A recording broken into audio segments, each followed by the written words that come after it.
Attends, je suis sur une conversation WhatsApp, c'est bon. Comment ça va? Oh, cette galère. Mais cette galère.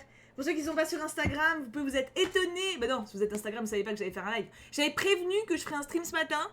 Et j'ai eu un problème sur Twitch. Genre, il voulait pas.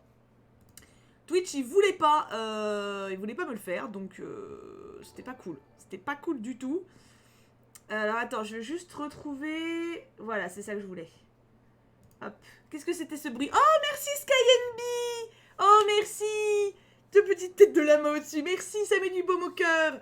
Ah non, non, mais la galère de ouf. En gros, genre, je me suis connectée à Twitch et je pouvais même pas voir les streams des gens. Il y avait marqué erreur de connexion 2000. Alors que ma connexion va très bien, tu vois. Et après ça, je voulais accéder à mon panneau, genre, pour streamer. Et j'avais un message, c'est pas disponible. Ah, parce que je voyais les gens streamer, tu vois, je voyais bien qu'il n'y avait pas de bug. Du coup, j'ai checké sur Google. J'ai tout essayé, j'ai vidé les caches et cookies. D'ailleurs, fallait que je le fasse, donc c'est pas plus mal. Rien n'a marché. Et j'ai juste désactivé Adblock. Et ça a fonctionné. Comme ça, des fois, hein, on cherche compliqué. On cherche compliqué. Et puis en fait, c'est si simple. C'est si simple. Mais il fallait y penser. C'est vrai que... En fait, c'est parce qu'il y avait marqué en aide sur Google. Il disait il faut désactiver votre antivirus. Sauf que moi, j'ai un antivirus de merde sur ce PC. Donc, il savait qu'il avait rien à voir. Tu vois, j'ai... Comment vous allez en cette belle matinée? En plus, ça rime. Bon, après, les rimes en E, vous allez me dire, c'est pas les plus difficiles. Notif Twitch et Discord. Je suis venu direct de Insta. Ah, c'est beau. Mimi a fait la mention. Bravo, Mimi. Alors, pour ce matin, alors, pour fêter le bac. Oui, alors, vous l'avez eu? Oh, il y a une meuf, elle m'a MP sur Insta hier soir pour me raconter à quel point elle stressait. Bon, j'ai pas répondu, hein, parce que je réponds pas tout le temps, hein. Mais du coup, ça m'a trop fait rire. Ce matin, elle m'a envoyé, je l'ai eu. J'ai juste répondu, genre, c'était bien la peine de stresser. Parce que hier soir, elle était en mode, oh, si j'ai pas mon bac, je vais rater ma vie. Mais genre, un parasse comme ça, tu vois, j'étais, oh. Coucou, j'ai regardé tes stories à l'instant pour le stream. Au début, je pensais d'avoir loupé. Le miracle a fait que du coup, j'ai pas loupé. Ah, bah, c'est toi en fait. C'est ton esprit, Essil Lily. C'est toi qui a parasité, c'est ça? Ça va bien, j'ai eu ma Switch Animal Crossing. Ah, bah oui, effectivement. Tranquille pour toi. Tranquille, pépouze. Bon, là, bonne promenade, Zoé Terry. Merci beaucoup. En train de prendre mon petit déj. Oh, moi, je suis réveillée depuis 2h30. Donc, en vrai, moi, je suis réveillée depuis un moment. Hein. Depuis. J'ai eu mon bac, mention assez bien. Bravo! Bien wesh! Tout le monde a eu le bac, magnifique. Au pire, même si vous l'avez pas eu, vous l'aurez, vous l'aurez. C'est une question de temps. Je viens de me réveiller, bah bonjour. Bien dormi? Oh, c'est mignon, Emelina. Sur la chaîne secondaire ou Twitch? Alors, il y a deux alternatives pour ce matin. Mais j'ai fait une voix de... j'ai fait ce matin. Je sais pas pourquoi, des fois, ça me fait rire. Du coup, il y a deux choix. Ouh! Attends, je vais vous montrer directement. Donc, notre pavasse habituel, conte de Grimm, hein, voilà, où on pioche au hasard, etc. Ou, bravo pour ta licence, Virginie. Well done. Ou, viens là. Voilà. Ou... Ah ouais, ben c'est pas la même présentation. Mais là, je vous montrerai les images, comme quand on lit pour un enfant. Parce que, alors, par contre, je l'ai presque fini. En gros, c'est pour l'introduire dans mon update lecture. Tu vois, j'en suis à là. Je me suis dit, je pourrais le finir avec vous. C'est des contes, en fait, avec des illustrations absolument magnifiques. Mais c'est les contes les plus connus. Donc, tu vois, c'est... J'en ai marre des Grimm. Alors, il y a aussi du Grimm là-dedans. Là, en fait, c'est un condensé. Il y a Andersen, Perrault, Grimm, Beaumont et Carole. Donc, et c'est des résumés des contes. C'est pas... On va faire un sondage, clairement. Clairement. Deuxième est beau. Ah ouais, il est wonderful. Clairement. On va faire un sondage. Lina ou quelqu'un d'autre, est-ce que vous pouvez me faire le sondage? Levé depuis 5h30, je viens de rentrer du boulot, donc je crois que je vais faire une petite sieste. Oh, bah repose-toi, ma Willow, tu m'étonnes. Remets-nous le compte du petit bout de Thibaut. Merci beaucoup à tous ceux qui follow. Merci Inès Asia. Bienvenue sur cette chaîne de l'amour, de la lecture et du... Oula, attends, par contre, il faut que je monte un petit peu le... On va monter ça un peu parce que le chat prend de la place quand même. Voilà, vous êtes bien là. Vous êtes bien comme ça. Tu as la référence du deuxième livre. Alors, de toute façon, ce livre-là, je vais vous en parler en update lecture. Donc, l'update lecture, où il sort ce vendredi, où il sortira vendredi prochain, ça va dépendre de comment je me démerde. Donc, de toute façon, vous aurez la rêve complète. Mais oui, c'est Les Contes Merveilleux par Shiitake. Alors, c'est la maison d'édition, surtout pour l'acheter. C'est Le Héron d'Argent. Hop là. Ali, mon Dieu! GG à tous ceux qui ont eu leur bac déjà. Bon, moi aussi, GG MDR du coup, mais surtout bonjour à tous les choup-choup. Comment vont les bestes? Et comment va la best Tibou et les best modos? Ça va? Oui, j'aime écrire en mal. Merci beaucoup, Ali! Merci beaucoup, ma belle! Ça va? Bah, bravo à toi pour ton bac aussi, ma poulette! Alors, attends, le sondage, du coup, je sais même pas si j'ai une modo en fait. Parce que j'ai vu Amé au début, mais. Eh, vous ont pas fait votre sondage? Je vais le faire moi au pire, hein. Alors attends, par contre, il faut que je me remette le... Il faut que je me remette le truc. Gérer votre sondage. Voilà.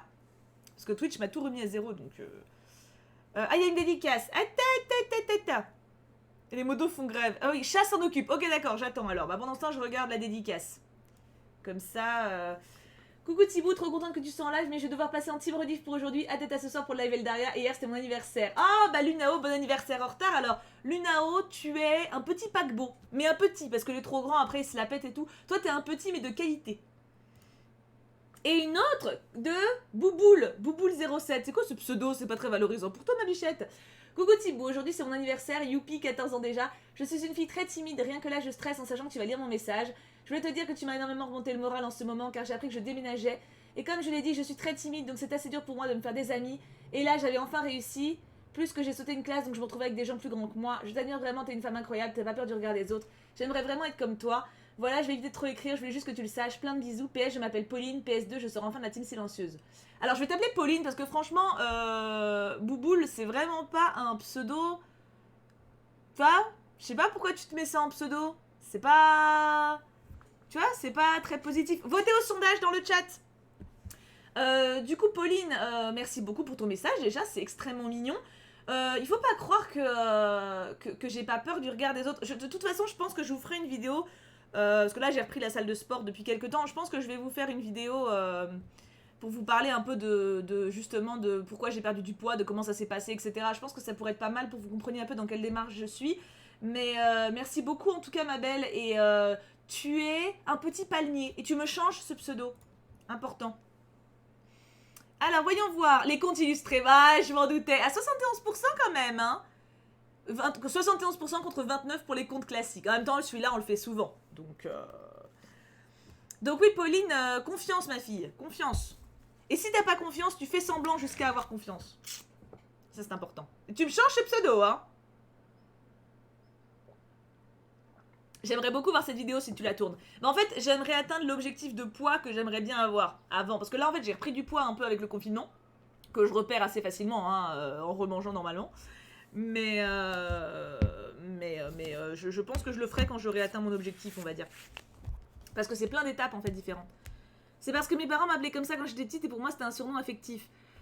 Ah bon. C'est pas enfin, affectif, ouais, mais c'est quand même vachement diminuant, je trouve.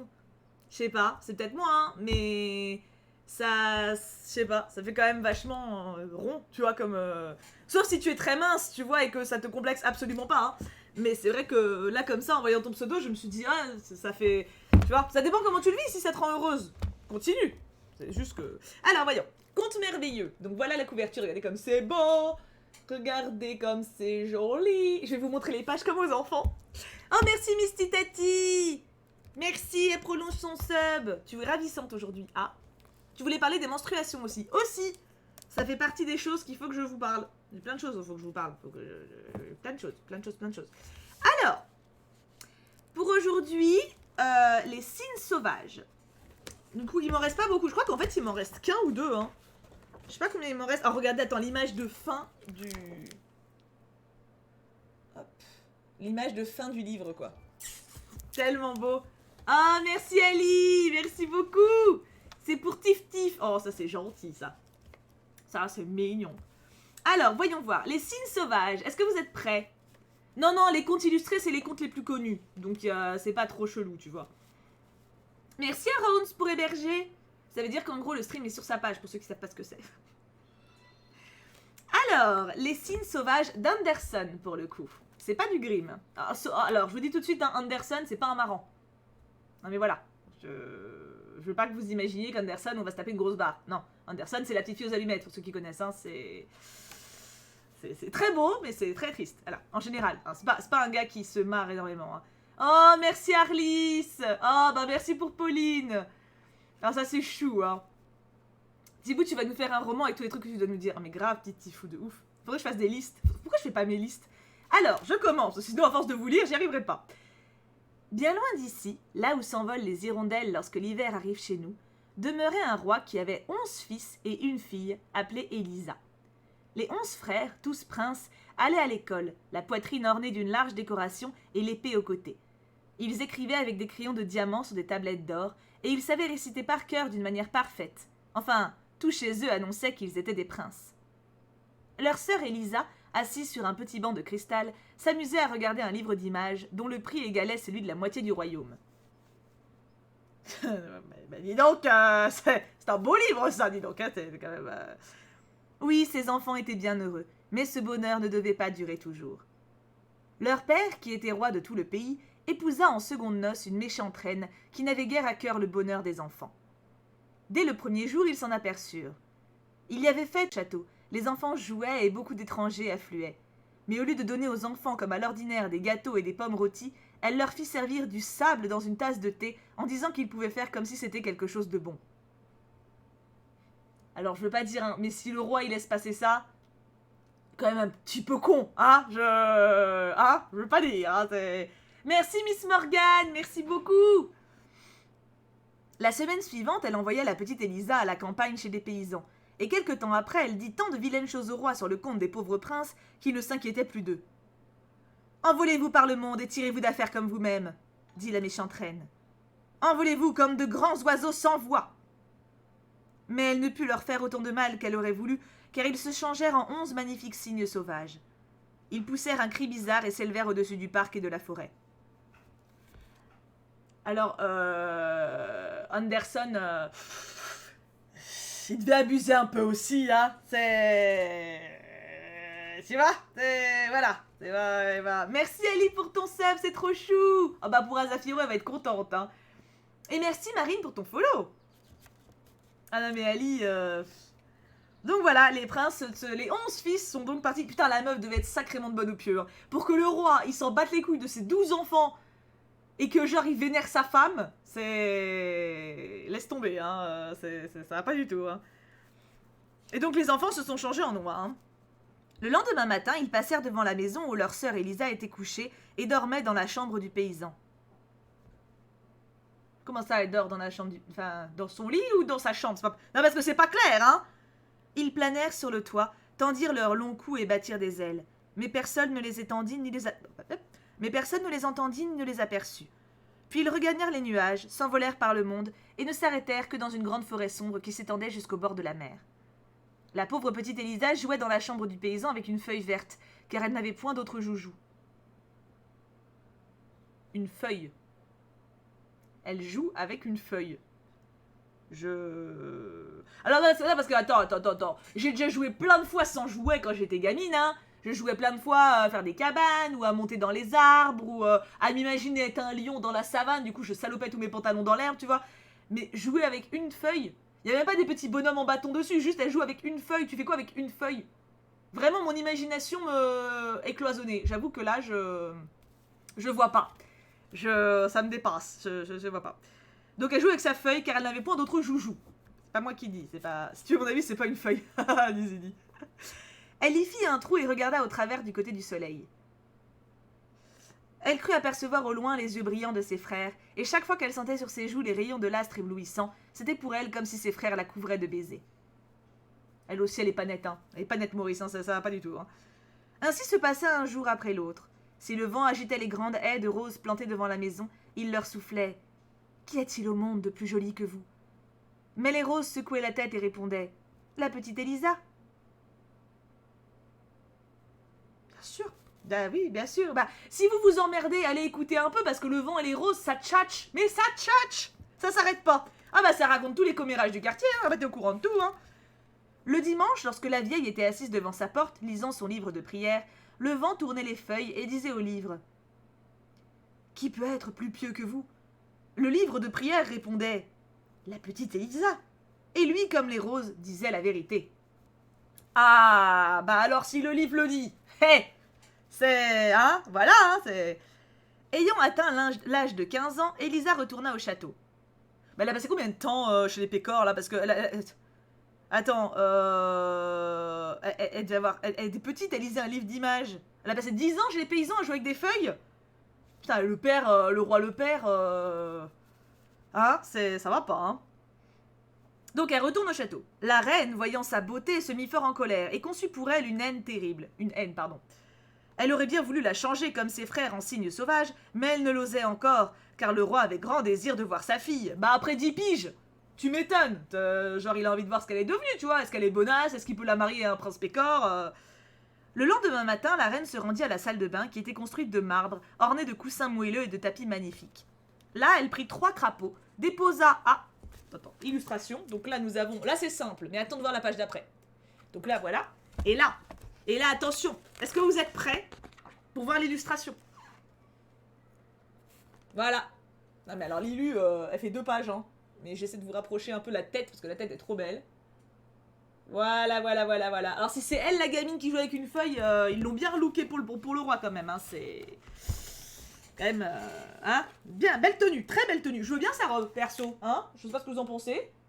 Mais, Lilu est magnifique. Ah, mais le livre est magnifique. Le livre en entier est sublime, hein, c'est... Donc, attends, excuse-moi, parce que du coup, ça me coupe la phrase, cette connerie. Là, elle prit 3 crapauds, déposa un baiser sur chacun d'eux et dit à l'un: « Place-toi sur la tête d'Elisa lorsqu'elle viendra au bain, afin qu'elle devienne aussi stupide que toi. » D'accord ? « Place-toi sur son front, dit-elle à l'autre, afin qu'elle devienne aussi laide que toi et que son père ne puisse la reconnaître. Pose-toi sur son cœur, souffla-t-elle au troisième, et rends-la tellement méchante qu'elle en ait beaucoup de tourments. » Meilleur Belmer ever, hein, ça c'est... Merci Claire pour ton prolongement de sub, c'est trop gentil. Ensuite, elle jeta les crapauds dans l'eau claire, qui aussitôt devint verdâtre, appela Elisa, la déshabilla et l'y plongea. Parce que la gamine de 15 ans, elle voit une eau verte, elle va dedans, elle. En même temps, ça lui un petit peu... Je crois que le cerveau sur la tête, il n'était pas nécessaire, hein. À l'instant même, un des crapauds se plaça sur ses cheveux, l'autre sur son front, et le troisième sur son cœur. Mais Elisa ne parut pas s'en apercevoir. Je sais pas comment tu fais. Personnellement, un crapaud me saute dessus, je le vois, hein. Mais bon, surtout que ça doit être tout... Ah. Lorsqu'elle se leva, 3 fleurs rouges de pavot apparurent à la surface de l'eau. Si les animaux n'avaient pas été venimeux et embrassés par la sorcière, c'est en rose gracieuse qu'ils eussent été changés. Ils étaient devenus fleurs en touchant la tête et le cœur de la jeune fille, car elle était trop pieuse et trop innocente pour que la magie pût exercer sur elle aucune influence. « Pa, dans ta gueule, l'autre grognasse !» La méchante reine, voyant ses maléfices impuissants, se mit à frotter la jeune fille avec du jus de noix, ce qui lui rendit la peau toute noire. Ça faisait longtemps. Ah, ça faisait longtemps qu'on n'avait pas eu un petit peu de racisme, hein. Ah. Puis elle enduisit son charmant visage d'un onguent fétide et embrouilla sa belle chevelure, de sorte qu'il était impossible de la reconnaître. Aussi son père, en la voyant, s'effraya et dit que ce n'était pas là sa fille. Il n'y avait personne qui la reconnût et que c'était le chien de garde et les hirondelles. Mais que pouvaient dire en sa faveur ces pauvres animaux?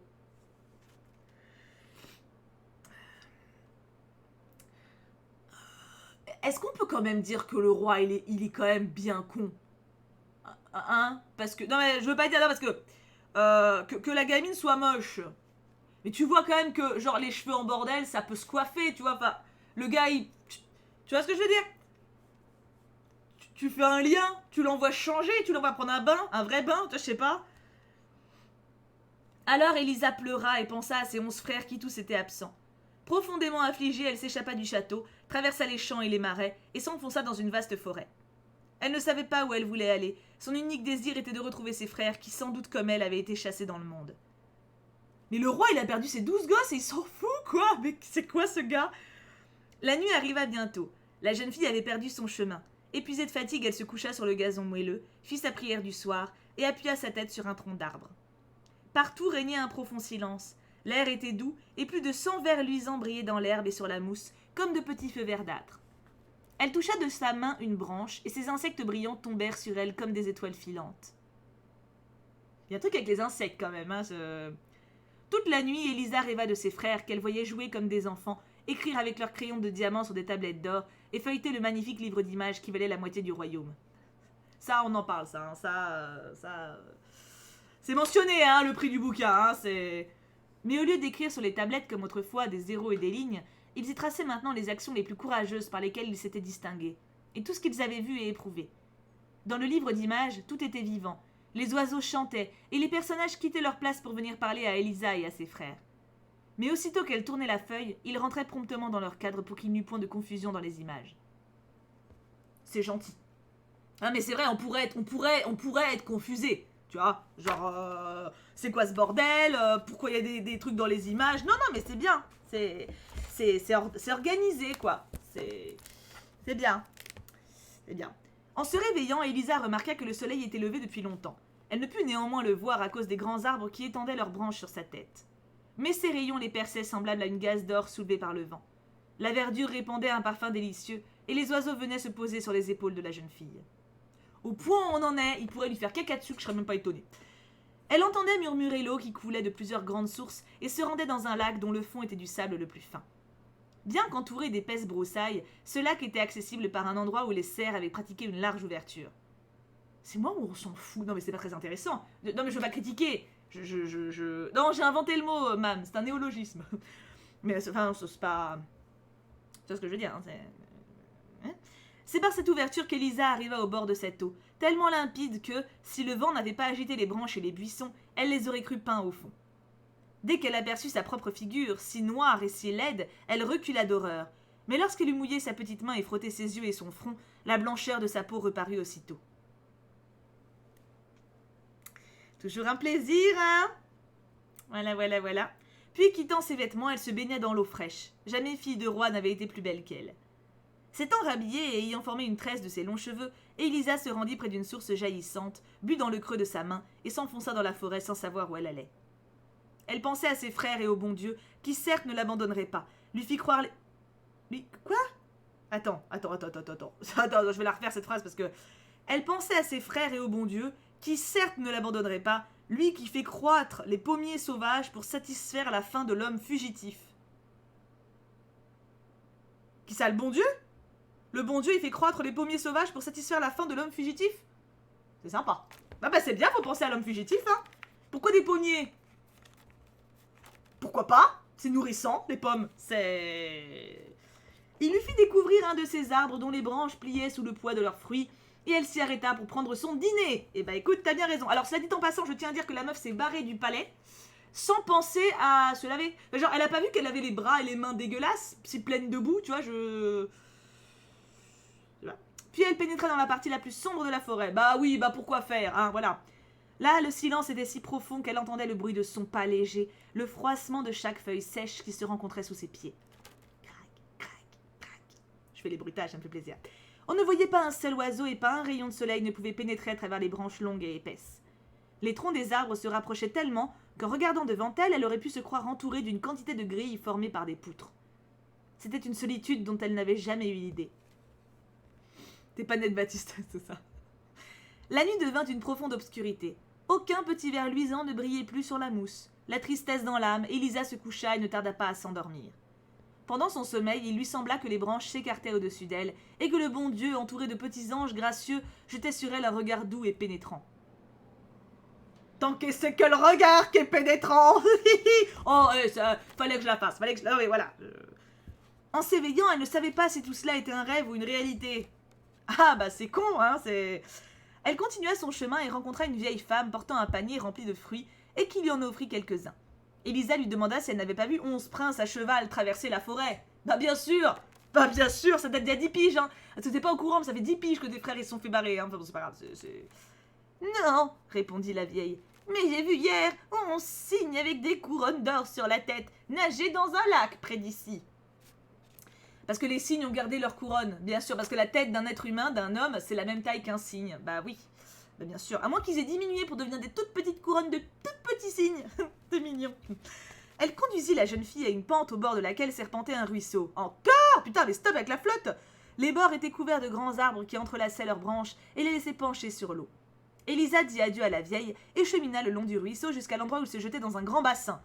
On sent que Anderson, il aimait bien tout ce qui était fluvial, hein. Il y avait un truc, hein. C'est... Maintenant la mer, tu vois qu'est-ce que je te dis? Il était passionné en fait le gars, il rêvait de barrage quoi. Maintenant la mer s'étendait dans toute sa magnificence devant les yeux de la jeune fille. Attends, comment ça la mer? Elle était pas dans une forêt? Y a pas la mer dans une forêt? Puis les cygnes, ça va pas sur la mer? Qu'est-ce que ce bordel? Pourquoi la mer? Alors Anderson, fallait travailler un peu plus. Non, parce que tu es passionné par le fluvial, c'est bien. Mais là, il n'y a pas de mer dans une forêt. Tu vois ce que je veux dire? À part si t'es sur une île.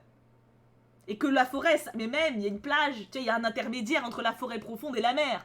T'as pas... Tu sors pas de la forêt profonde et... Oh, la mer! Non, il y a un fossé, tu vois. Une barrière.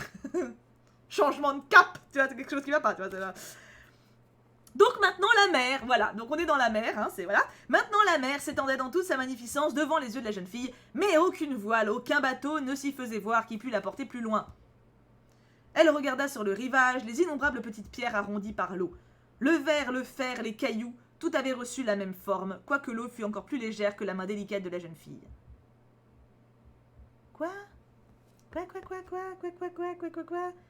Alors je tiens à dire que d'Anderson, j'avais juste lu La petite fille aux allumettes, hein. Donc c'est moins perché, c'est beaucoup moins perché. Ces petits objets roulent continuellement, disait-elle. C'est ainsi que tout ce qui est dur devient poli. Moi aussi je serai infatigable. Pardon. Moi aussi je serai infatigable. Merci de votre leçon, flot limpide et mobile. Mon cœur me prédit qu'un jour vous me porterez auprès de mes frères chéris. Soit. Non, mais qu'elle parle à des cailloux, on n'en est pas là. Hein. Je rappelle que de base, on parle d'une gamine qui jouait avec une feuille, hein, donc... Voilà, hein. Sur le goémon rejeté par la mer se trouvent 11 plumes de cygne blanc arrosées de quelques gouttes d'eau. Était-ce de la rosée ou des larmes? Nul ne pouvait le savoir. Les plumes sont rejetées par la mer. S'il y a de l'eau sur les plumes, c'est l'eau de la mer. C'est juste logique, en fait. Tu vois ce que je veux dire? Sur le goémon rejeté par la mer. Tu le dis dans ta phrase. Tu le dis dans la même phrase. Sur le goémon rejeté par la mer, virgule, se trouvaient 11 plumes de cygne blanc arrosées de quelques gouttes d'eau, point virgule. Était-ce de la rosée ou des larmes? Mais c'est l'eau de la mer. C'est l'eau de la mer, c'est pas des... C'est juste logique en fait, même pas la rosée, c'était dans l'eau, donc il y a peut-être eu de la rosée, peut-être, je veux bien t'accorder qu'il y a peut-être eu de la rosée, mais c'était dans l'eau, donc c'est l'eau de l'eau, c'est l'eau de la mer, c'est mathématique en fait, c'est physique même, c'est liquide, tu vois, c'est voilà. Bref, ah voilà, nul ne pouvait le savoir, bah oui, bah bien sûr, personne n'est... Bah bien sûr, nul ne pouvait savoir ça. Est-ce que c'était de la rosée ou des larmes? Bonne question, hein, nul ne pouvait savoir ça. Elisa les ramassa et en fit un bouquet. Ça, soit, ça, pas de problème. Elle ne semblait pas s'apercevoir de la solitude du rivage, car la mer, par ses variations perpétuelles, offrait en quelques heures un spectacle plus intéressant que celui de plusieurs lacs pendant toute une année. Chaque fois qu'apparaissaient quelques grands nuages noirs, la mer semblait dire « Moi aussi je peux prendre cet aspect ». Alors le vent agitait les flots et ils se couvraient d'une blanche écume. Si au contraire les nuages étaient rouges et le vent calme, la mer ressemblait à une feuille de rose. Elle devenait tantôt verte, tantôt blanche.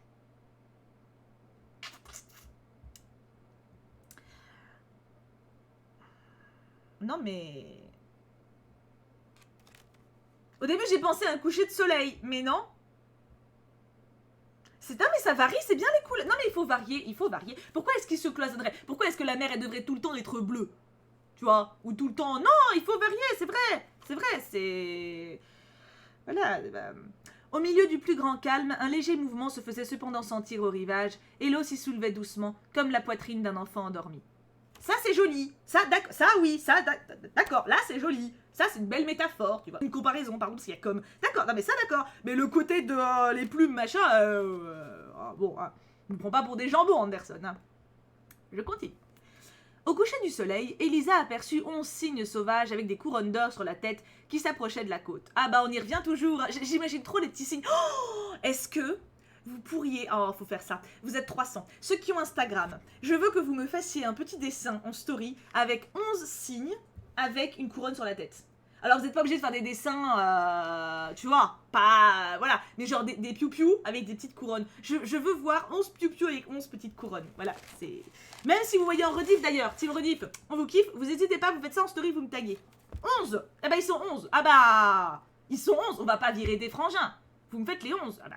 Faut quand même, faut... Après, il n'y a pas besoin de faire un truc, tu vois, encore une fois, ouf, tu vois, mais pour le symbolique, tu vois. Parce que là, j'aime beaucoup l'image des 11 petites couronnes sur les 11 petites têtes. Ça me... T'as pas Insta? Installe-le! Installe-le! Ah, On se marre, qu'est-ce qu'on se marre aujourd'hui? Alors, voyons voir. Donc, les frères... Attends, je me suis spoil. Donc, voilà. On y revient, hein. Au coucher du soleil, Elisa aperçut 11 cygnes sauvages avec des couronnes d'or sur la tête qui s'approchaient de la côte. Ils volaient l'un derrière l'autre comme un long ruban blanc. Tu vois, ça c'est joli. Ça, d'accord. Ça, c'est de la comparaison. C'est pas de la comparaison. Ça, c'est une belle comparaison. À cette vue, elle gravit la pente et se cacha derrière un buisson. Pourquoi? Bientôt, les cygnes se posèrent auprès d'elle en battant de leurs grandes ailes blanches. On peut donc en déduire qu'Elisa ne sait pas se cacher, hein, parce qu'elle se cache derrière un buisson et les cygnes, ils arrivent à côté. C'est con. Au moment où le soleil disparut derrière l'eau, le plumage des oiseaux tomba et ils devinrent 11 beaux princes, les frères d'Elisa. Elle poussa un cri en les reconnaissant, elle se jeta dans leurs bras en les appelant par leur nom. Oui, elle va pas les appeler par... Oui, c'est logique. Eux aussi furent bien heureux de retrouver leur petite sœur si grande et si embellie. Ils riaient et pleuraient tour à tour, et ils comprirent bientôt qu'ils étaient tous victimes de la méchanceté de leur belle-mère. Ah, parce qu'ils n'avaient pas compris avant? Genre les gamins, ça fait 11 ans, ils ont été changés en cygnes et non, il m'a compris. Je me suis levée et bim, et comprends pas. Ah, mais il faut le temps. Il faut le temps. Chacun, step by step, tu vois. Va comme tu peux, Toru, à ton rythme. Ils ont raison, faut pas faire des conclusions hâtives comme ça, tu vois. La meuf, elle te maudit, elle dit que t'es un signe, tu te transformes en signe. C'est pas pour autant c'est elle qui l'a fait, hein. Pas du tout, hein. Nous volons, dit l'aîné, sous l'apparence de cygnes sauvages, tant que le soleil brille dans le ciel. Mais dès qu'il a disparu, nous reprenons la forme humaine. C'est pourquoi nous devons toujours, au coucher du soleil, chercher un point d'appui pour nos pieds, car en continuant à voler vers les nuages, nous retomberions comme des hommes dans l'abîme. Nous ne demeurons pas dans cet endroit. Nous habitons au-delà de la mer. Un pays aussi beau que celui-ci, mais la route est bien longue. Pour y arriver, il faut que nous traversions la vaste mer, sans trouver aucune île où nous puissions passer la nuit. Un seul rocher étroit et solitaire où nous tenons à peine serrés, les uns contre les autres, s'élève au milieu des flots. Lorsque la mer est grosse, nous sommes parfois couverts par les vagues, et cependant, nous remercions Dieu de cet asile. Là, nous passons la nuit sous forme humaine. C'est le seul moyen qui nous reste C'est le seul moyen qui nous reste de revoir notre chère patrie, car il nous faut pour faire notre traversée les 2 plus longs jours de l'année. Il ne nous est permis de visiter notre pays natal qu'une fois par an. Pendant 11 jours, nous pouvons rester ici, et alors nous nous élevons au-dessus de la grande forêt d'où nous apercevons le château qui nous a vu naître, et où réside notre père, la haute tour de l'église où notre mère a été enterrée. Les arbres et les buissons semblent être nos parents. Ah, j'invente pas, hein. Ah non, mais c'est marqué, hein. Les arbres et les buissons semblent être nos parents. Les chevaux sauvages courent dans les prairies comme du temps de notre enfance. Les charbonniers y entonnent encore les vieilles chansons que nous écoutions avec tant de plaisir. Enfin, c'est ici notre patrie, vers laquelle nous tendons toujours, et où nous venons de te retrouver, bonne petite sœur. Nous avons encore 2 jours à rester, puis il faudra partir pour un pays magnifique, mais qui n'est pas notre patrie. Comment t'emmener par-delà la mer? Nous n'avons ni vaisseau ni barque. C'est... Ah, bah, faites-le. Alors déjà, pourquoi 2 jours vu que vous venez de dire 11? Ou c'est moi qui suis con? C'est possible, hein? Non, mais voilà, non, c'est ça. Il ne nous est permis de visiter notre pays natal qu'une fois par an. Pendant 11 jours, nous pouvons rester ici. Et genre, un paragraphe après, nous avons encore 2 jours à rester. Mais ils viennent d'arriver. Alors, je suis peut-être une bite, mais en maths, mais 11 et 2, des différences quand même. Petite différence, hein, c'est... Et vous avez du coup, même si vous reste 2 jours, on sait pas pourquoi c'est passé de 11 à 2, pourquoi vous faites pas la barque pendant les 2 jours? Vous êtes 11, putain de mecs, vous avez 22 bras, 24 si on prend la meuf, mais bon, on peut dire qu'ils sont sexistes, vous avez quand même la force de fabriquer une barque en 11 jours. Non mais sans déconner. Que pourrais-je faire pour vous sauver? Dit la sœur. Et ils s'entretinrent presque toute la nuit sur les moyens d'accomplir leur délivrance, ne donnant que quelques heures au sommeil. Vous pourriez pas discuter en faisant la barque? C'est pas... Elisa fut réveillée... Ah, donc elle a quand même dormi. Elisa fut réveillée par le bruit des ailes de cygne qui s'envolaient au-dessus d'elle. Ses frères, transformés de nouveau, s'éloignaient en traçant de grands cercles dans les airs. L'un d'eux seulement, le plus jeune, resta auprès d'elle. Il posa sa tête dans le giron de la pauvre fille qui caressait ses blanches ailes, et ils passèrent ainsi toute la journée ensemble. Après ce soir, les autres revinrent, et lorsque le soleil se fut couché, ils reprirent leur figure naturelle. Donc elle a passé la journée à caresser son frère. Tu pouvais pas faire une barque? Putain, mais bougez-vous le cul, quoi! C'est pas possible! Oh! C'est pas du tout la version que je connais. Ah ouais, Perlou? Ah bah écoute, ça fait 9 jours qu'ils sont arrivés. Ah, tu crois, Nizini? Ah, tu es la belle-mère, je vois que ça. Oui, c'est une bonne idée, pouf. De toute façon, elle va finir par crever. Ça crève toujours dans les contes, hein. Donc les frères reviennent, hein. Demain, nous partons, dit l'aîné. Et nous ne reviendrons qu'au bout d'1 an. Nous ne voudrions pas te laisser ici. As-tu assez de courage pour nous suivre? Mon bras est assez fort pour te porter à travers la forêt, donc nos ailes réunies auront assez de force pour t'emporter au-delà de la mer. Oui, emmenez-moi, dit Elisa. Les frères passèrent toute la nuit à tresser un filet avec l'écorce flexible du saule et les tiges de jonc. Elisa fut placée dedans, et lorsque le soleil reparut, les frères redevenus des cygnes sauvages prirent le filet dans leur bec et s'envolèrent jusqu'au nuage avec leur sœur bien-aimée encore endormie. Comment elle peut être encore endormie? Tu te fais embarquer dans un filet qui s'envole. Tu te réveilles quand même. Genre tu dors. Mais à quel moment? Je l'avais dit. J'avoue, Jade t'as spoilé en fait. Comme les rayons du soleil tombaient d'aplomb sur sa figure, l'un des cygnes vola au-dessus de sa tête pour l'ombrager de ses larges ailes. Oh bah il est gentil, tiens, c'est un bon signe. Ça c'est sympa. Lorsqu'Elisa se réveilla, les cygnes étaient déjà loin de la terre. Elle croirait rêver encore, tant il lui paraissait extraordinaire d'être ainsi portée au-dessus de la mer, si haut à travers les airs. Près d'elle se trouvait une branche chargée de fruits délicieux et un paquet de racines exquises que le plus jeune de ses frères lui avait préparé. Aussi elle lui souriait avec reconnaissance, car elle avait reconnu que c'était lui qui volait au-dessus de sa tête en l'ombrageant de ses ailes. Ah, ils sont proches. Ah bah, il y a un chouchou dans la bande. C'est pas une égalité, là. Il est très très long, ce conte, hein. Ah, Seigneur Dieu, il est long. Il y a encore 4 pages. 3 pages. On va y arriver, mais... Moi, je peux passer un jour entier à manger, elle peut passer un jour entier à caresser son frère. Chacun son truc, c'est ça. Hein. Les cygnes s'élevèrent si haut que le premier navire qu'ils aperçurent au-dessous d'eux leur parut une petite mouette sur l'eau. Derrière eux était un grand nuage semblable à une montagne. Elisa y vit son ombre et celle des 11 cygnes, grandes comme des géants. C'était le tableau le plus admirable qu'elle eût jamais contemplé. Mais dès que le soleil se fut élevé davantage dans le ciel, cette image flottante s'évanouit. Comme une flèche qui fend les airs, les 11 cygnes volèrent toute la journée, plus lentement néanmoins qu'à l'ordinaire, puisqu'ils portaient leur sœur. Le temps devint mauvais et la nuit approchait. Elisa vit avec inquiétude le soleil s'incliner vers l'horizon, sans apercevoir encore le rocher solitaire au milieu des flots. Ah ça c'est con ça. Ah bah si ça c'est con ça, c'est con. C'est dommage, parce qu'ils vont mourir tous noyés du coup. C'est embêtant. Quand même gênant quoi. Il lui sembla aussi que les cygnes agitaient leurs ailes avec beaucoup plus d'effort. Hélas, c'était elle qui les retardait. Si t'avais pris une putain de barque, hein, on n'en serait pas là, j'ai envie de dire, hein.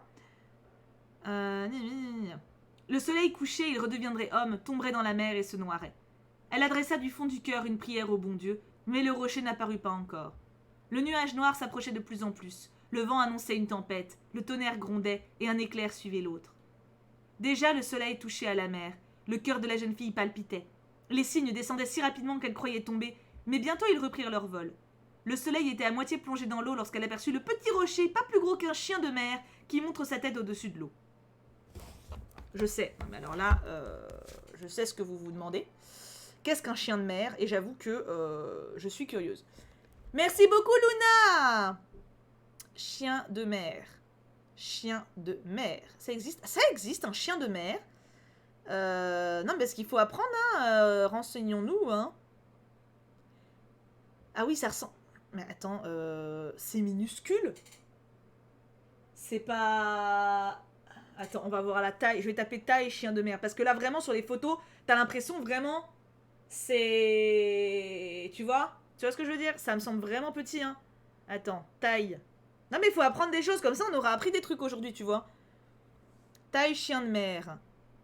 Chien de mer, plus connu en tant que l'aiguillat commun ou aiguillat tacheté, est un petit requin mesurant dans les 1 mètre et pesant environ 4 kilos.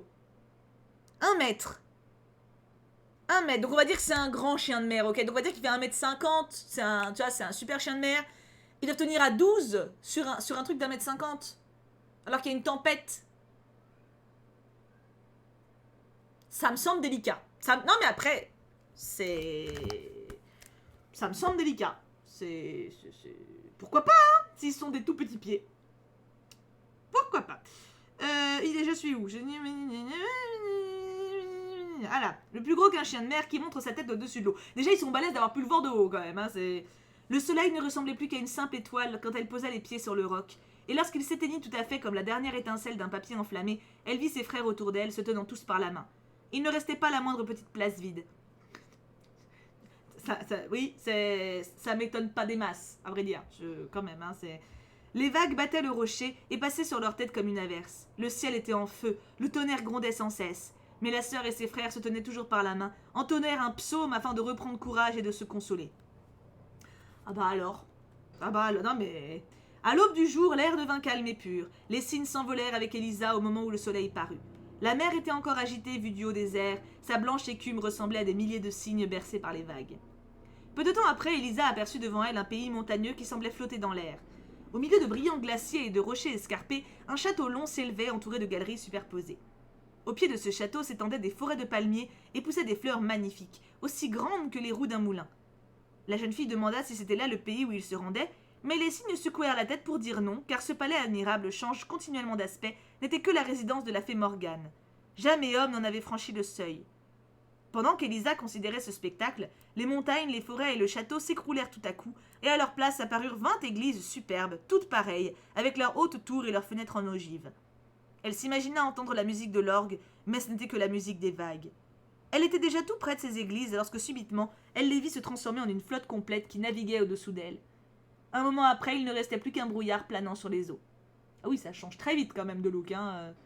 Enfin, elle découvrit le pays où il devait se rendre. C'étaient des montagnes bleues avec des forêts de cèdres, des villes et des châteaux. Longtemps avant le coucher du soleil, elle se trouvait assise sur un rocher devant une grande caverne, entourée de plantes rampantes qui ressemblaient à des tapis brodés. Esthétique. Esthétique. Elle a fumé, Elisa, j'avoue. Maintenant, nous allons voir ce que tu rêveras cette nuit, dit le plus jeune des frères en montrant à Elisa sa chambre à coucher.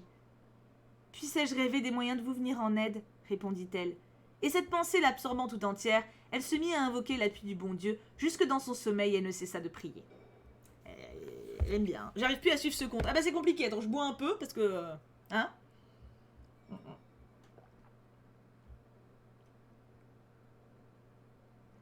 Ah, c'est du bien. Je vais re-remplir. On en est où avec un lit? Ah bah je sais pas pourquoi elle a un lit. À croire que les frangins ils savent faire des lits mais ils savent pas faire des barques. Je me rappelle. Alors Simsala Grim, je connais non, mais j'ai jamais regardé. Alors, on en était où? Oui, voilà. Donc elle priait le bon Dieu, puis elle se couche, hein.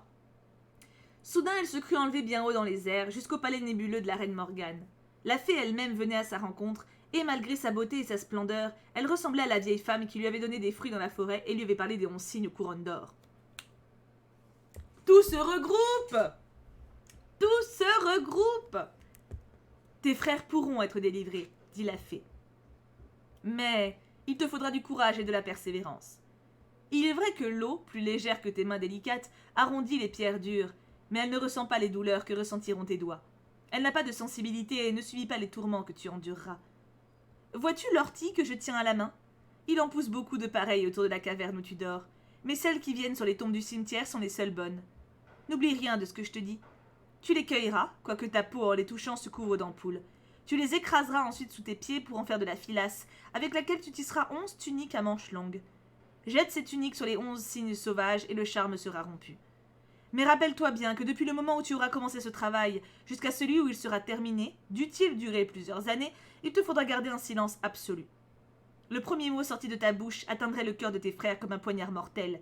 Ainsi leur vie dépend de ta langue. N'oublie rien de mes avertissements. Mais d'où? Mais la pauvre gamine! Mais c'est quoi ce châtiment d'horreur? Elle a rien fait de mal, la gosse! C'est super violent! Purée! T'imagines, toi? Elle peut même plus parler! En même temps, elle toucha de son ortie la main d'Elisa, qui se réveilla tout à coup comme brûlée par le feu. Il faisait grand jour et près de l'endroit où elle avait dormi, se trouvait une ortie toute pareille à celle qu'elle avait vue dans son rêve. Alors la jeune fille se mit à genoux, remercia le bon Dieu et sortit de la caverne pour commencer son travail.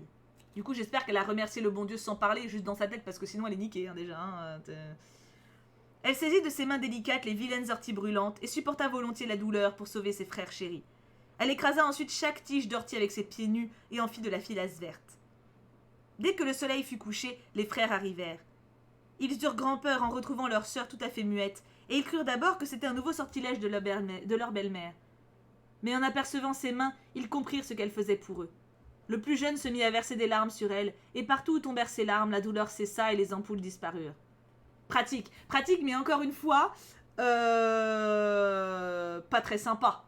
C'est-à-dire que le gamin doit pleurer pour la soigner.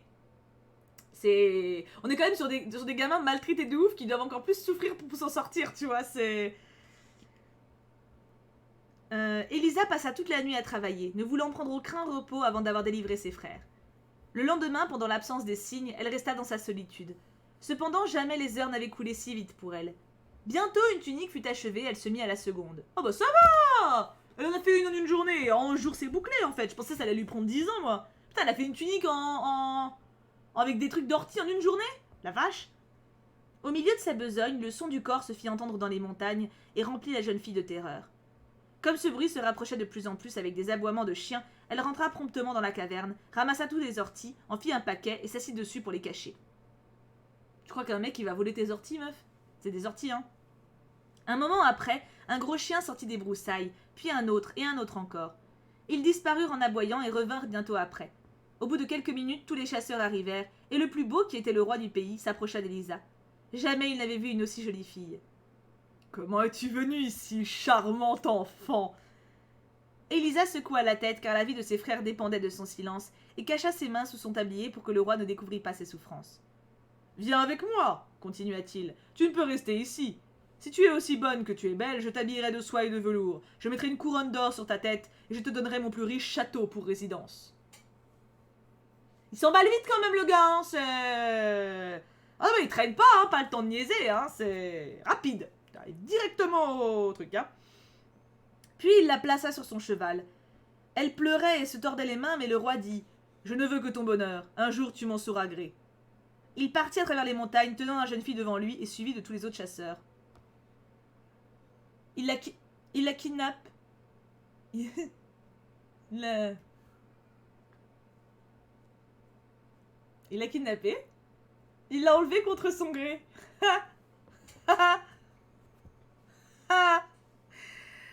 Ah, le consentement, Anderson, le consentement. Alors, je sais que c'était pas forcément à la mode à l'époque, mais quand même, t'aurais au moins pu faire qu'elle soit contente, qu'elle le trouve beau. Là, y a rien.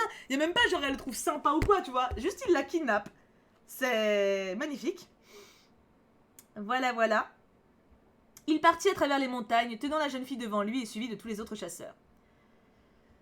À l'approche de la nuit, on aperçut la magnifique capitale, avec ses églises et ses coupoles. Le roi conduisit Elisa dans son château où des jets d'eau s'élevaient dans de hautes salles de marbre dont les murs et les plafonds étaient couverts de peintures admirables.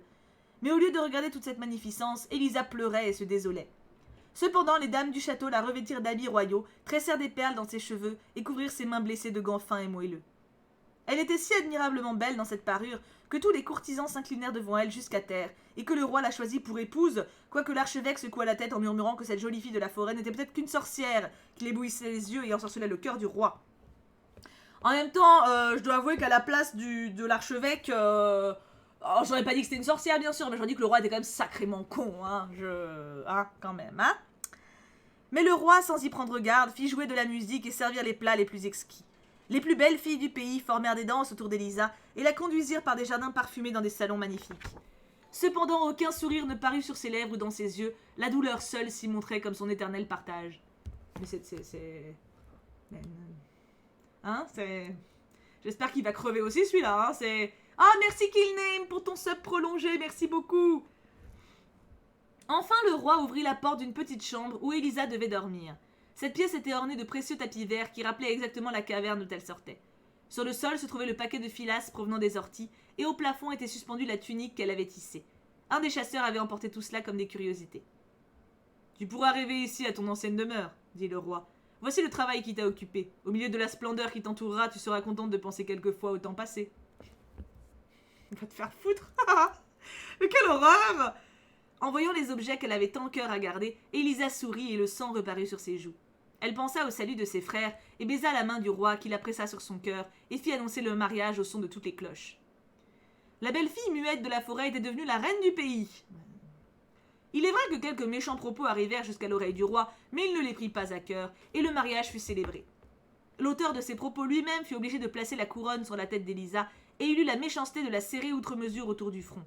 Mais Elisa n'en ressentit aucune douleur, car il n'y avait pas pour elle d'autre tourment que la destinée de ses frères. Quoique sa bouche fût muette, puisqu'une seule parole leur eût coûté la vie, ses regards témoignaient une profonde affection pour le bon roi qui ne voulait que son bonheur. Bien sûr. Tous les jours, elle l'aimait de plus en plus. Aussi, elle aurait pu se confier à lui et lui raconter ses souffrances, mais il fallait qu'elle restât muette pour mener son œuvre à la bonne fin. La nuit, elle se rendait secrètement dans la petite chambre décorée comme la caverne. Elle y acheva 6 tuniques l'une après l'autre. Elle allait recommencer la 7e lorsque la filasse manqua. Elle savait bien que les orties indispensables à son travail poussaient au cimetière, mais elle était obligée de les cueillir elle-même, et comment y arriver? Ah, qu'est-ce que la douleur de mes doigts en la comparant à celle de mon cœur? Je me risquerai, le bon Dieu me viendra en aide. Tremblante comme si elle allait commettre une mauvaise action, elle se glissa à la lueur de la lune dans le jardin, parcourt les longues allées, traverse les rues solitaires et arrive au cimetière. Elle y aperçoit sur une des plus larges pierres tubulaires un cercle d'affreuses sorcières qui déterrent les cadavres et en dévorent la chair. Bien sûr, évidemment. Elisa est obligée de passer devant elle. Les sorcières la poursuivent de leurs regards infernaux, mais la jeune fille récite sa prière, cueille les orties brûlantes et les rapporte au château. Mais un des courtisans l'avait vue. Il se persuada que la reine n'était qu'une sorcière qui avait trompé le roi et tout le peuple. Le roi eut bientôt connaissance de tout ce qui s'était passé. 2 grosses larmes roulaient sur ses joues et il eut le cœur déchiré par un doute cruel. Peut-être qu'en même temps, si tu t'étais renseigné un peu sur la meuf que t'as épousée avant de la kidnapper, peut-être que tu saurais un petit peu ce qui se passe. Mais tu t'es pas renseigné, t'es juste un gros bolos. Pardon, fallait que ça sorte. Pendant plusieurs nuits, il feignit de dormir, mais il voyait Elisa se lever et il la suivait tout doucement jusqu'à la petite chambre où elle entrait. L'air du roi devint chaque jour plus sombre. La pauvre reine s'en aperçut sans en deviner la cause, et ce chagrin vint encore augmenter les souffrances qu'elle éprouvait au sujet de ses frères. Ses larmes tombaient sur les velours et le pourpre comme des diamants étincelants. Cependant, elle ne perdit pas courage, poursuivit son travail, et bientôt il ne manqua plus qu'une tunique. Il lui fallait aller une dernière fois au cimetière pour cueillir des orties. Elle songeait avec angoisse à ce voyage solitaire et aux affreuses sorcières, mais sa volonté était ferme, comme sa confiance en Dieu. Elle se mit donc en route, mais le roi et le méchant courtisan la suivirent. Ils la virent entrer dans le cimetière, et plus loin ils aperçurent les sorcières consommant leur épouvantable sacrilège. Le roi se détourna avec horreur en pensant que la tête qui s'était reposée sur sa poitrine appartenait à l'un de ces monstres. « Que le peuple la juge !» s'écria-t-il. Et le peuple la condamna aux flammes. Un plaisir! Un plaisir! Arrachée aux salles splendides, la malheureuse fut conduite dans un cachot horrible où le vent sifflait à travers une fenêtre grillée. Au lieu de velours et de soie, elle n'eut pour coussin que le paquet d'orties qu'elle venait de cueillir.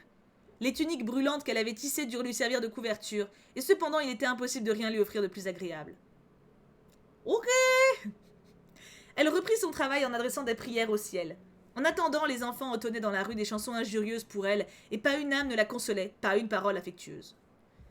En fait, un truc que j'ai du mal, tu vois, je trouve ça bien de croire en Dieu et que ça te booste ou quoi, mais j'ai l'impression, en gros, les meufs, elles doivent croire en Dieu, mais juste pour supporter les hommes dégueulasses, tu vois. C'est un peu... Soudain, vers le soir, une aile de cygne apparut près de la petite fenêtre. C'était le plus jeune des frères qui avait retrouvé sa sœur. Elisa se mit à sangloter de joie, bien que la nuit prochaine dût être pour elle la dernière. Mais son travail était presque achevé, et ses frères n'étaient pas loin. On envoya près d'elle un magistrat pour qu'elle fît la confession de ses crimes. À la vue de cet homme, Elisa secoua la tête en le priant du regard et du geste de ne pas insister. Elle devait, cette dernière nuit, terminer son travail, sans quoi ses tourments, ses larmes et ses longues veillées, tout eût été perdu. Le magistrat se retira donc en proférant des menaces, mais Elisa, forte de son innocence, continua sa tâche. Les petites souris... D'où elles sortent? Les petites souris apportèrent à ses pieds les orties pour lui venir en aide, et un merle posé sur le grille de la fenêtre chanta toute la nuit pour soutenir son courage. 1 heure avant le lever du soleil, les 11 frères se présentèrent à la porte du château, demandant à être introduits près du roi. On leur répondit que c'était impossible, il faisait encore nuit, le roi dormait et personne n'oserait le réveiller. Ils prièrent et menacèrent de sorte qu'on fut obligé d'appeler les gardes. À ce bruit, le roi sortit et demanda ce qu'il y avait, mais au même instant le soleil se montra et les 11 frères disparus. Seulement 11 cygnes sauvages s'élevèrent au-dessus du château. Dommage, elle était à ça d'avoir le cucu sauvé quand même, hein. La foule accourut aux portes de la ville pour voir brûler la sorcière. Un cheval décharné traînait la charrette où elle était assise, affublée d'une blouse de grosse toile. Sa longue et belle chevelure tombait autour de sa tête, ses joues étaient d'une pâleur mortelle, et ses lèvres s'agitaient doucement tandis que ses doigts tissaient toujours la filasse verte. Même sur le chemin de la mort, elle n'avait pas voulu interrompre son travail. Les 10 tuniques étaient à ses pieds, elle achevait la 11e. Cependant, la populace se moquait d'elle et l'injuriait. « Regardez donc comment elle marmotte, la sorcière! C'est pas un livre de prière qu'elle tient à la main, et continue ses maléfices jusqu'au dernier moment. Arrachons-lui cette mauvaise étoffe pour la déchirer en 1000 morceaux !» Des mains brutales allaient saisir l'infortunée lorsque parurent les 11 cygnes blancs. Ils se placèrent autour d'elle sur la charrette et agitèrent leurs grandes ailes. La foule recula effrayée. « C'est un avertissement du ciel! Elle est sans doute innocente !» dirent quelques-uns tout bas. Mais personne n'osait répéter ces paroles à voix haute. En ce moment, le bourreau prit la main de la victime. Alors elle jeta promptement les 11 tuniques sur les cygnes, et à l'instant même, ils se changèrent en 11 beaux princes. Le plus jeune avait encore une aile à la place d'un bras. Une des manches de la tunique n'était pas achevée. « Je puis donc parler !» s'écria l'heureuse sœur. « Sachez que je suis innocente !» Et le peuple, voyant ce qui se passait, s'inclina devant elle comme devant une sainte. Mais la reine, succombant à tant d'émotions, tomba évanouie dans les bras de ses frères. « Oui, elle est innocente, » dit le frère aîné. Et il raconta toute la vérité. Pendant son récit, il se répandait un parfum pareil à celui de 1000 roses, car chacun des morceaux de bois qui formaient le bûcher avait pris tout à coup racine et se couvrait de feuilles et de fleurs. Le lieu du supplice s'était transformé en un épais bosquet de rosiers rouges, au-dessus duquel brillait une fleur blanche comme une étoile. Le roi cueillit cette fleur et la posa sur le cœur d'Elisa, qui revint à elle et qui montra sur sa figure l'expression de la paix et du bonheur. Toutes les cloches des églises se mirent en branle d'elles-mêmes, les oiseaux accoururent en bandes joyeuses, et jamais roi n'eut un cortège comme celui qui ramena au château les deux jeunes époux. Eh ben donc ouais, effectivement, le plus jeune, il a une aile... Et attends, il y a un PS. La mort des enfants de Lyre. Les frères Grimm ont également laissé une version de ce conte intitulée Les 6 signes. Les signes, symboles de beauté, d'amour et de fidélité, sont présents dans de nombreuses légendes germaniques et scandinaves, comme Lohengrin et Parsifal. Ils sont également partie prenante de la mythologie grecque et hindoue. Leurs capacités de métamorphose y sont citées, par exemple, lorsque Zeus se transforme en cygne pour séduire Léda, la reine de Sparte, et concevoir la belle Hélène de Troie.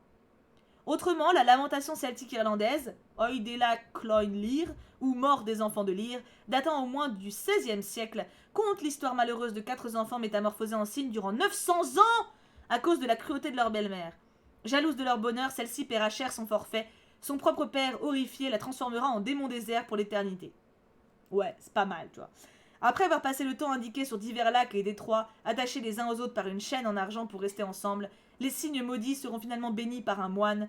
Redevenus humains, ils sont désormais âgés et mourants, ils seront enterrés ensemble.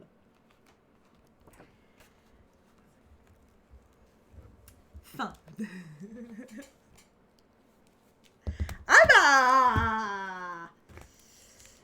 bah c'était grave long, putain, j'ai plus de voix. Oh, la vache. Ah la vache, t'imagines les pauvres, c'est pire. 900 ans en cygne, ils se transforment en humains pour crever. Grosse poilade, hein.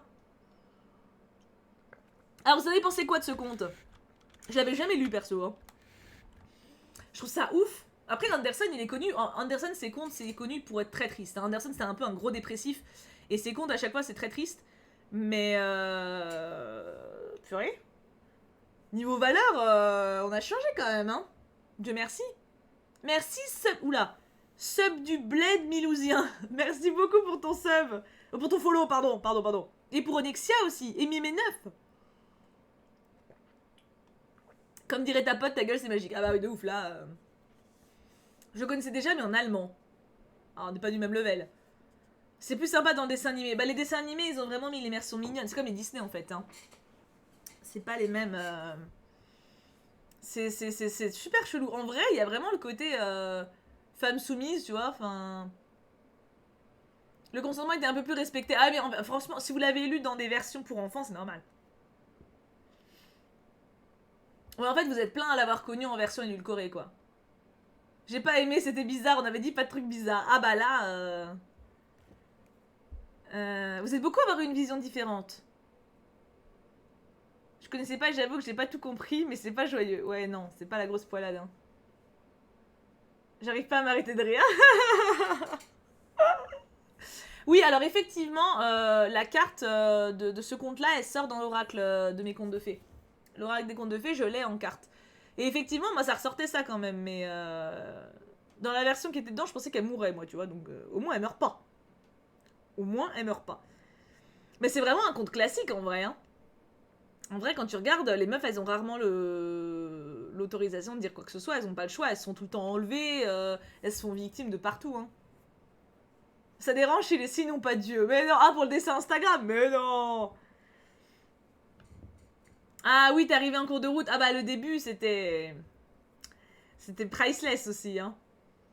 Bon, du coup, je vais vous arrêter là parce que c'est l'heure de manger. Bah, dis donc, je vais aller regarder Untuck en déjeunant parce que j'aime bien. Et puis, j'ai trop faim. Et puis, on se retrouve à 18h sur YouTube pour Eldaria. Maintenant que le problème est réglé d'ici. Merci à tous ceux qui ont follow. Merci beaucoup. Vous êtes tout plein à follow. C'est trop gentil. Je vois là que Klaus Vanderman, Amon Dolls, Karine Net. Merci beaucoup pour ceux qui mettent un petit cœur en dessous. C'est trop gentil. Et merci à tous ceux qui ont sub. Merci d'avoir été là. Et je vous aime très fort. Cœur sur vous. Et on se retrouve pour un prochain stream très bientôt. Bisous, bisous. Passez une bonne journée. Et à ce soir sur YouTube. Merci Maali. J'ai eu le temps de voir. Merci beaucoup.